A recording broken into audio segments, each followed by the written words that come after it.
पश्चिमबंग में वाकअप निया मुर्शिदाबाद जांगीपुर रे भयंकर हिंसाकांड शुक्रवार राति रे सानी हिंसाकांड होईछि। निमतिता स्टेशन रे ट्रेन उपर को हिंसाकारी ढेला पथर माड़ करिसेंती।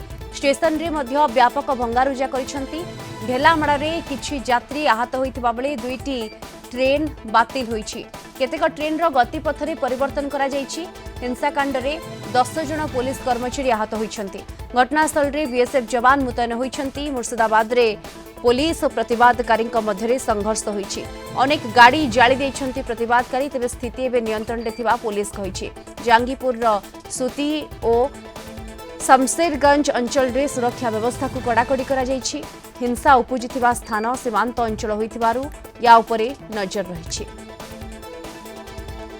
अधिक सूचना पाई संपर्क में फोन लाइन आम सहित जोड़ी होती आम कोलकाता ब्यूरो हेड प्रमोद महांती जोड़ी होती। प्रमोद, वाकफ निया वर्तमान जो भाव में हिंसाकांड में परिणत होती 10 पुलिस कर्मचारी आहत होती। पूरा घटनाक्रम उपर वर्तमान समस्त नजर।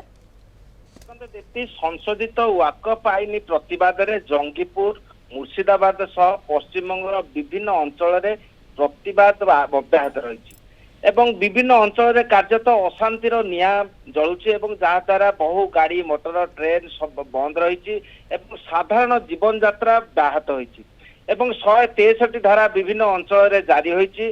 अनेक घर बाहर भय कर गतकाली जो घटना घटी पुलिस उपर आक्रमण एवं पुलिस साधारण जनता व विक्षोभकारी मान जो आक्रमण घटिला निहत संख्या जो भाव वृद्धि पाउछि से कार्यत आतंक खेली जाइछि कहले अत्युक्ति हेब नाही।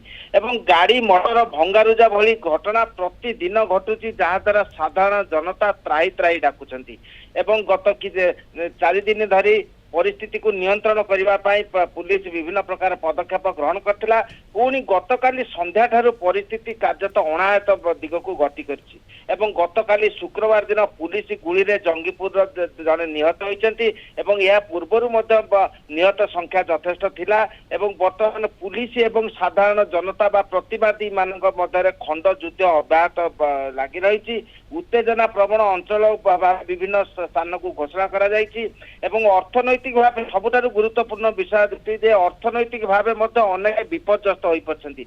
ईद जंगीपुर मुर्शिदाबाद बहु राजमिस्त्री ओडिशा पुणी जंगीपुर को चली आसते सेमाने ओडिशा जीवाई वर्तमान तत्पर थिले सुधा वर्तमान स्पर्शकातर परिस्थिति जोगु सेमाने जंगीपुर रे अटकी रही जहाँ द्वारा सेमानक निकट में अर्थ नाही एवं रोजगार माध्यम नाही तेणु सेमाने ओडिशा जीवाई चाहूले सुधा वर्तमान ता संभव हेउ नाही कारण गाड़ी मोटर चलाचल रे अस्वाभाविक परिस्थिति सृष्टि होइछि जो परिस्थिति सृष्टि होइछि सेमाने घर बाहर निजक आतंक मन कर कारण जेकोसी समय प्रतिवादी मानकर आक्रमण शिकार हो पारती कारण गुली बारूदर लड़ाई कार्यत जंगीपुर एवं मुर्शिदाबाद अंचल गतकाली ठारू घरे विभिन्न अंचल देखा देइछि साधारण लोक घर बाहर निजक असुरक्षित मन कर प्रतिदिन प्रतिवाद कार्यसूची पालन करा जाउछि।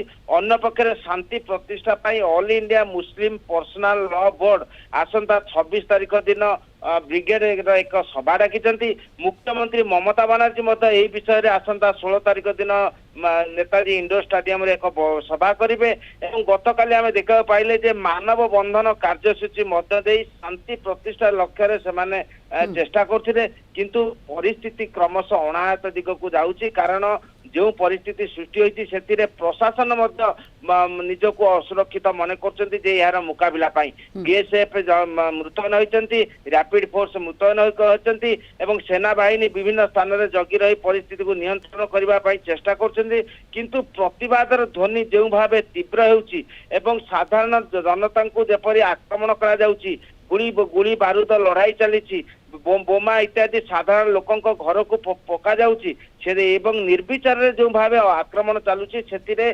कार्यत प्रशासन अचल हो पड़ा देखा जंगीपुर मुर्शिदाबाद अंचल नुहे यार प्रभाव प्रभाव केउठना केउठी पाख अंचल रे भी पड़ुछि सीमावर्ती अंचल होइतबारु आपरे अधिक नजर रहउछि फोकस रहउछि किभली भाबरे ये अस्थिरता को नियंत्रण को अणाई पार या उपरे मध्य नजर दिया जाउछि। धन्यवाद आपको प्रमोद महांती कोलकाता आम ब्यूरो हेड सविशेष सूचना आम सहित जोड़ी होते फोन लाइन रे।